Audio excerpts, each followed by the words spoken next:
Hello बच्चों, कैसे हैं आप लोग। आशा करता हूं कि आप लोग सभी लोग बिल्कुल ठीक होंगे। आज हम लोग जो टॉपिक पढ़ने वाले हैं उसका नाम है electric field at any point on the axis of uniformly charge ring. एक यूनिफॉर्मली चार्ज रिंग के एक्सिस पर अगर कोई पॉइंट है तो उस पर हम इलेक्ट्रिक फील्ड की वैल्यू को कैसे कैलकुलेट करेंगे। आइए बच्चों देखते हैं। हमने एक रिंग यहाँ पर हमने ड्रॉ कर दिया। ये रिंग जो है वो इस प्लेन के परपेंडिकुलर रखा हुआ है, यानी कि प्लेन हमारा प्लेन कौन सा है, ये बोर्ड का प्लेन, और इसके ऊपर रिंग जो है वो ऐसे रखी हुई है।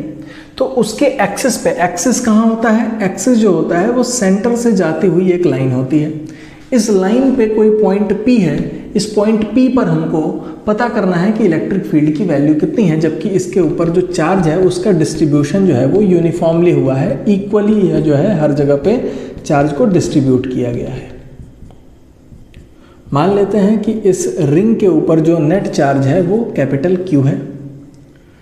इस रिंग की रेडियस कैपिटल R है और इसके सेंटर से ये जो पॉइंट P हम बता रहे हैं, इस पॉइंट P की डिस्टेंस जो है उसको हम मान लेते हैं कि x है। और इसके अलावा हम क्या करेंगे कि इस रिंग के ऊपर एक हम एलिमेंटल लेंथ लेंगे dl जो है वो इनफाइनाइटेसिमली स्मॉल लेंथ है, यानी कि बहुत ही ज़्यादा छोटी है, लगभग जो है वो पॉइंट के साइज़ की है। और इसके ऊपर जो चार्ज है वो dq है। सिमिलरली इसके वर्टिकली अपोजिट डायरेक्शन में हम ये dl लेंथ ले रहे हैं और dl पे जो चार्ज है वो dq के इक्वल है। तो ये जो dl लेंथ है वो as a point charge behave करेगा, जिसकी चार्ज की वैल्यू मैग्नीट्यूड कितना हो जाएगा, dq के इक्वल हो जाएगा।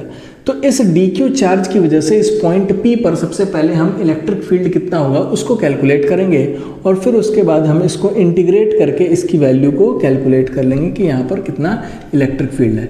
तो हम यहाँ पर कंसिडर कर लेते हैं कि इस चार्ज की वजह से यहाँ पर जो इलेक्ट्रिक फील्ड प्रोड्यूस हो रही है उसकी वैल्यू dE के इक्वल है। सिमिलरली यहाँ पर भी चार्ज इक्वल अमाउंट का है, इस वजह से यहाँ पर जो इलेक्ट्रिक फील्ड प्रोड्यूस होगी उसकी वैल्यू भी सेम हो जाएगी। और हमने इसको कंसिडर कर लिया, ये भी dE के इक्वल है। इस dE की वैल्यू कितनी होगी पहले इसको कैलकुलेट करते हैं। तो since dq is a point charge,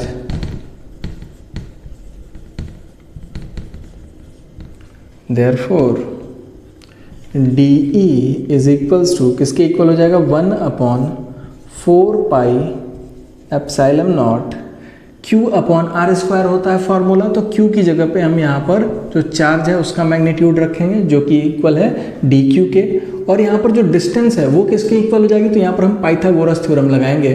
Pythagoras theorem लगाएंगे तो ये जो डिस्टेंस हो जाएगी वो हो जाएगी x² + r² के √x² + r², क्योंकि ये डिस्टेंस x है और ये जो डिस्टेंस है वो r है। तो यहाँ पर जो इसका हाइपोटेनियस हो जाएगा √x² + r² के इक्वल होगा। तो यहाँ पर जब इसका r का स्क्वायर करेंगे तो ये किसके इक्वल हो जाएगा, x² + r²। यहाँ पर जो स्क्वायर रूट है ये कैंसिल हो जाएगा, ये हट जाएगा। तो यहाँ पर हमारी फर्स्ट इक्वेशन आ गई। अब इस फर्स्ट इक्वेशन में हमको इसकी वैल्यू तो पता चल गई कि dE की वैल्यू कितनी है। अब हमको क्या करना है, हम मान लेते हैं कि ये वाला जो एंगल है वो थीटा है। तो सिमिलरली ये वाला एंगल भी थीटा ही होगा, क्योंकि हमने इसके ठीक वर्टिकली अपोजिट लिया है। तो रिंग जो है वो एक सिमेट्रिक स्ट्रक्चर है, इस वजह से इसका वर्टिकली अपोजिट जो एंड होगा वो सेम एंगल यहाँ पर बना रहा होगा। तो इसलिए हमने इसको यहाँ पर थीटा कंसिडर कर लिया। अब हम क्या करेंगे, इस लाइन का एक एक्सटेंशन लेंगे, यानी कि इसकी एक्सिस को हम आगे की तरफ बढ़ाएंगे। आगे बढ़ाया तो ये वाला जो एंगल होगा वो थीटा के इक्वल हो जाएगा और ये वाला जो एंगल होगा ये भी थीटा के इक्वल हो जाएगा। क्यों, क्योंकि वर्टिकली अपोजिट एंगल्स हैं। ठीक है, अब यहाँ पर ये चीज़ तो हो गई। अब इसकी वजह से यहाँ पर जो इसका इस वाले dE का जो यहाँ पर हॉरिजॉन्टल कंपोनेंट होगा उसकी वैल्यू क्या हो जाएगी, dE cos थीटा के इक्वल हो जाएगी। और यहाँ पर जो वर्टिकल कंपोनेंट होगा इसकी वैल्यू क्या हो जाएगी, dE sin थीटा के इक्वल आ जाएगी। सिमिलरली यहाँ पर इस वाले वेक्टर के लिए भी हम कह सकते हैं कि जो इसका हॉरिजॉन्टल कंपोनेंट होगा वो dE cos थीटा के इक्वल हो जाएगा। और यहाँ पर जो इसका वर्टिकल कंपोनेंट होगा वो डी ई साइन थीटा के इक्वल हो जाएगा। अब चूंकि डी ई की वैल्यू सेम है और ये साइन थीटा और साइन थीटा दोनों की डायरेक्शन जो है एक दूसरे के अपोजिट डायरेक्शन में है, तो इसलिए यहाँ पर जो वर्टिकल कंपोनेंट्स हैं इस दोनों डी ई के वो एक दूसरे को कैंसिल आउट कर लेंगे।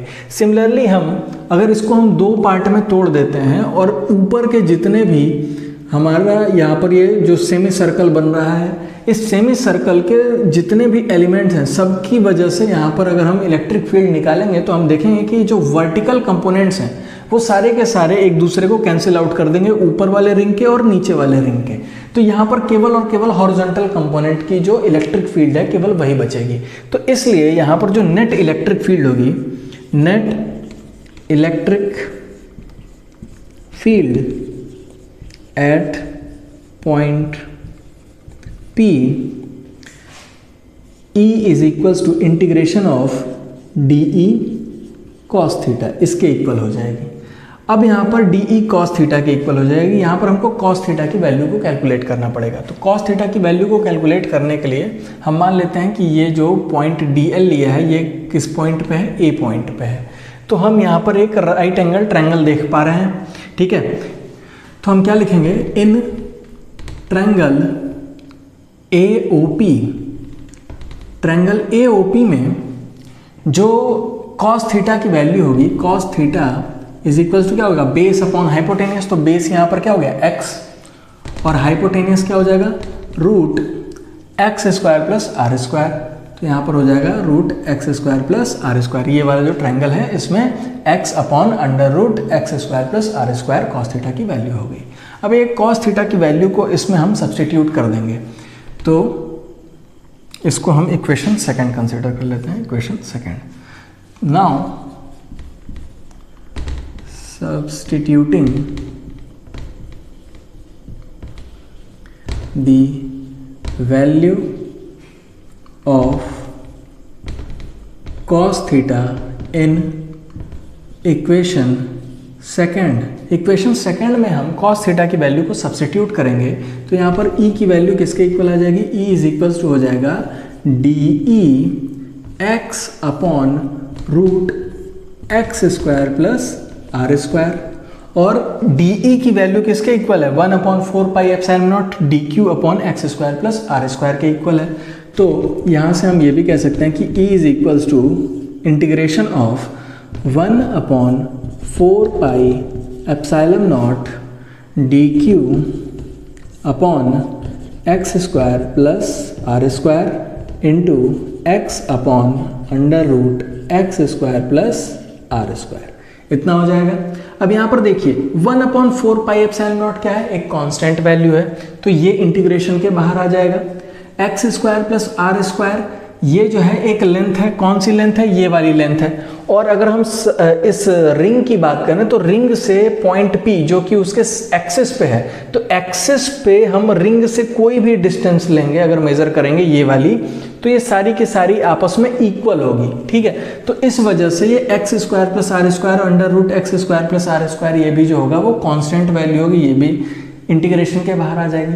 उसके बाद बचा ये x, तो x देखिए क्या है, इसके सेंटर से पॉइंट P की डिस्टेंस है। तो इन द प्रोसेस हम देख रहे हैं कि x की वैल्यू कहीं पे भी चेंज नहीं हो रही है, ये जो डिस्टेंस है ये तो कांस्टेंट बनी रहेगी, तो ये भी एक कांस्टेंट होगा, ये भी इंटीग्रेशन के बाहर आ जाएगा। तो यहाँ से हम लिख सकते हैं कि E is equals to 1/4 epsilon naught. अच्छा यहाँ पर देखिए कि x square plus r square और under root x square plus r square, इसका मतलब हो गया कि x square plus r square की पावर यहाँ पर 1 है और यहाँ पर x square plus r square की पावर 1/2 है। तो इन दोनों की पावर आपस में ऐड हो जाएगी और ऊपर से x जो है वो भी बाहर आ गया सॉरी। तो यहाँ पर हो जाएगा x square plus r square to the power 3/2 integration d q. अब अगर हम डी क्यू का इंटीग्रेशन करेंगे तो इस पूरे के पूरे जो एलिमेंटल चार्ज हैं इन सबको ऐड करने पर यहाँ पर नेट चार्ज कितना आ जाएगा, Q आ जाएगा। तो इसलिए इंटीग्रेशन के बाद इसकी वैल्यू किसके इक्वल आ जाएगी, Q के इक्वल। तो यहाँ से आ जाएगा E is equals to 1/4 epsilon not x q upon x square plus r square to the power 3/2। तो यहाँ पर इलेक्ट्रिक फील्ड की वैल्यू कितनी आ गई, 1/4πε0 x cube upon x square plus r square to the power 3/2। यही होती है electric field at any point on the axis of a uniformly charged ring. ठीक है, तो आशा करता हूँ कि आपको ये पूरा टॉपिक अच्छे से समझ में आ गया होगा। बहुत बहुत धन्यवाद।